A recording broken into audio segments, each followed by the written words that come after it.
The guests whispered when she walked into the small wooden church. Her dress was plain, handmade, and a little too tight around the waist.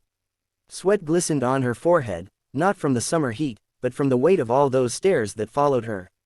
She wasn't what people called beautiful. At least, not in the way the world liked beauty: thin, delicate, and easy to adore. She was large, with kind eyes and a heart that had been bruised too many times by cruel laughter. When the pastor asked if anyone objected, silence lingered like a cruel joke waiting to be told.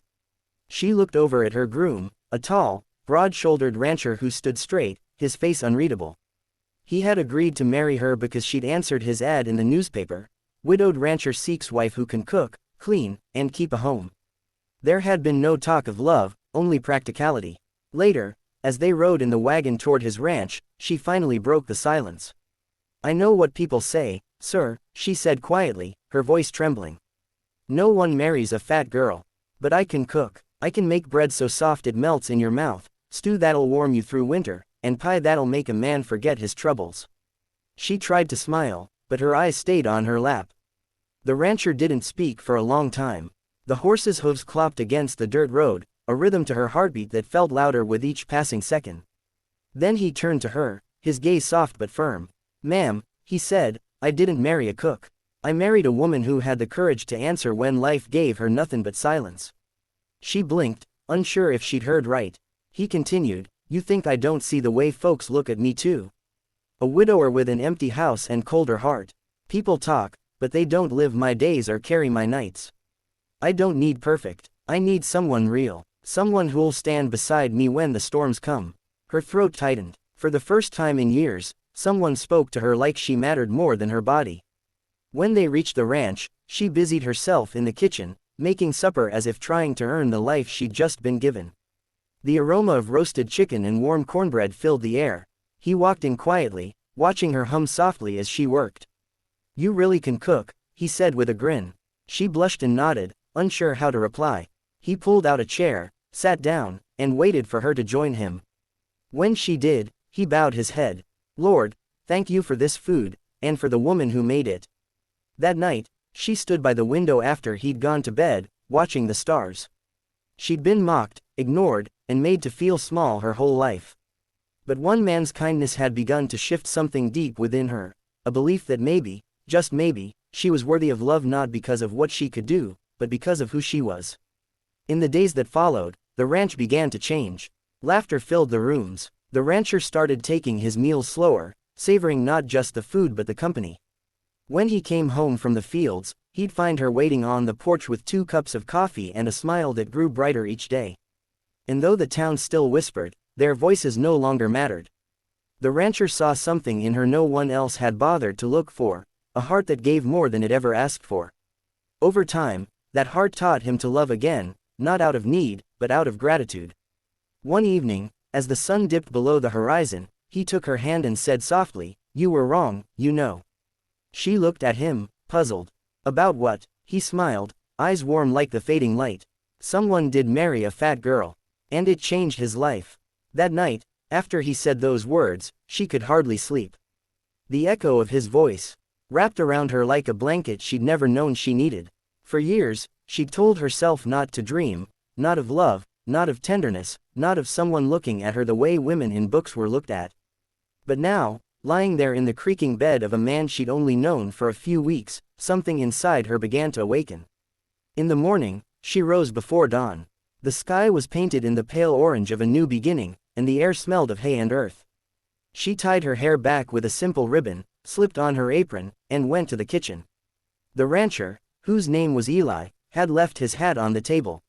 She picked it up, brushed off the dust, and placed it neatly by the door. It was a small gesture, but it made her feel like she belonged. By the time Eli walked in, she had a pan of biscuits baking, coffee brewing, and bacon sizzling in the skillet. He leaned against the doorway, arms crossed, watching her move. "You're up early," he said, his voice low and thick from sleep.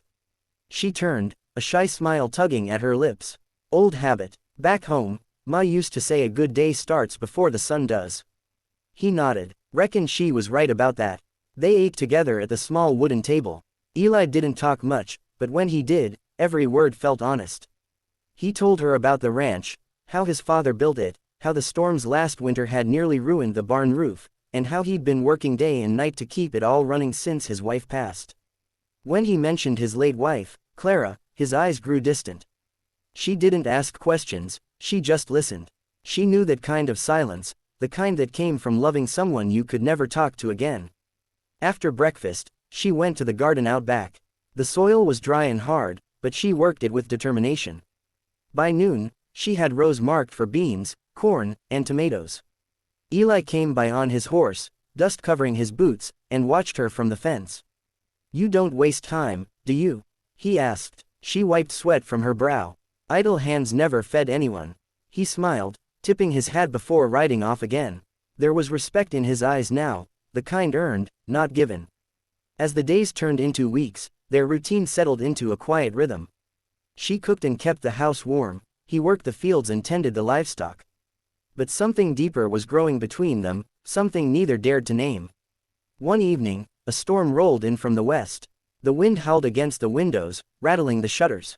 Eli came running into the house, soaked to the bone.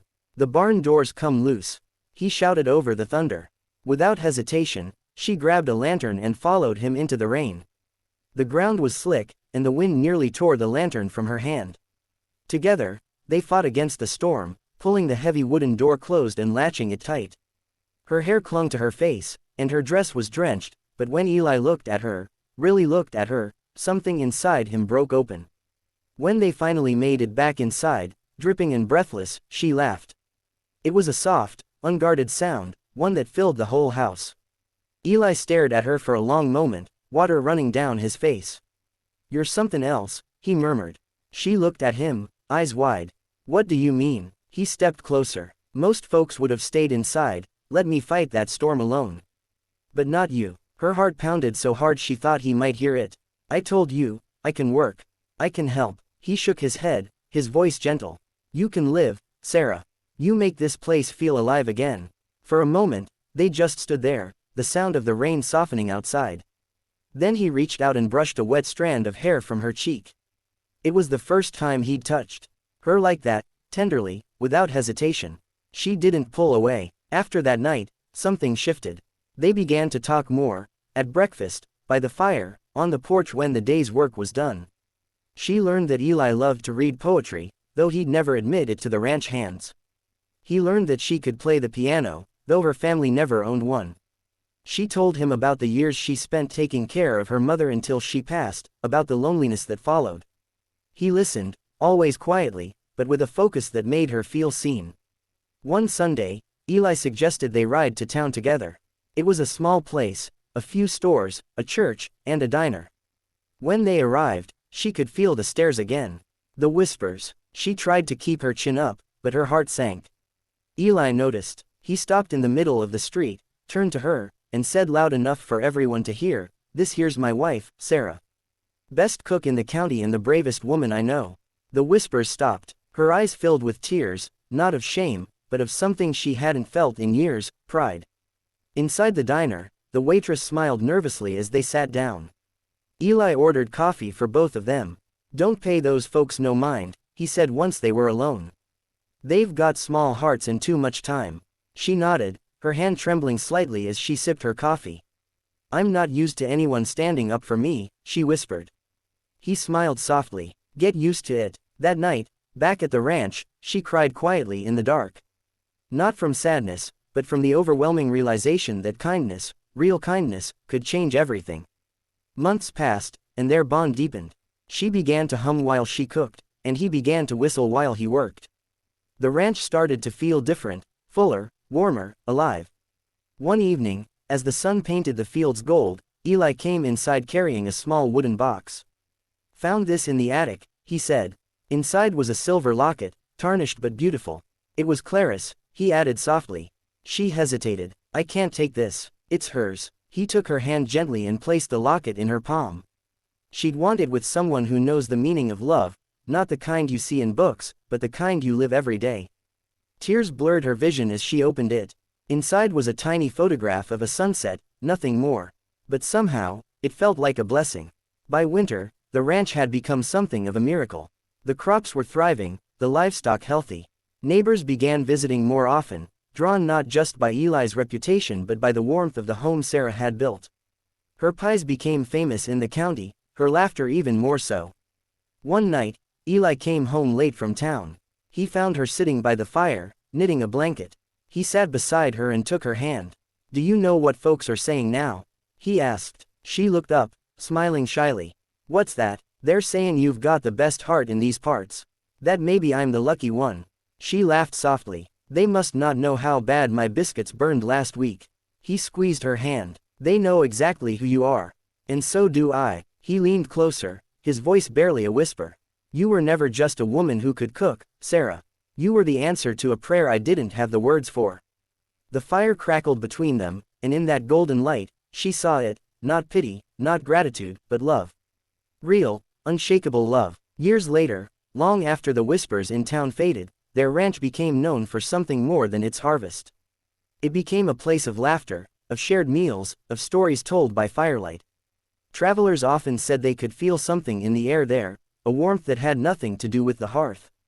And when they asked the old rancher what made his home so special, he would smile, glance toward the kitchen where Sarah's laughter still rang, and say, "It's simple. I married the woman who made my heart full, and my table never empty." In her heart, Sarah knew the truth she'd waited her whole life to learn. Love doesn't come to those who fit the world's picture of perfection, it comes to those who dare to love anyway, who keep believing even when the world tells them they shouldn't. And for her, that belief had changed everything, a life, a home, and a man's lonely heart, all because one woman once said, "I can cook." Years passed gently on the ranch, and the seasons rolled by like pages in a book that neither of them wanted to end. The land changed, but their bond only deepened. The crops grew taller, the animals multiplied, and the laughter that once seemed like a stranger now lived in every corner of the house. Sarah's hands, once calloused from the hardships of her past, had become symbols of love and care.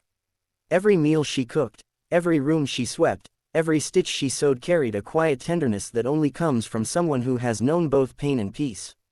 Eli often watched her from the porch in the evenings, as she tended to the garden with her gentle patience. He admired how she treated every flower, every leaf, as if it mattered. To her, even the smallest life was worth nurturing, perhaps because she knew what it was like to go unseen. There were days when the two of them would sit under the old oak tree and talk about the years that had gone, how loneliness had shaped them, and how love had softened all the sharp edges left behind.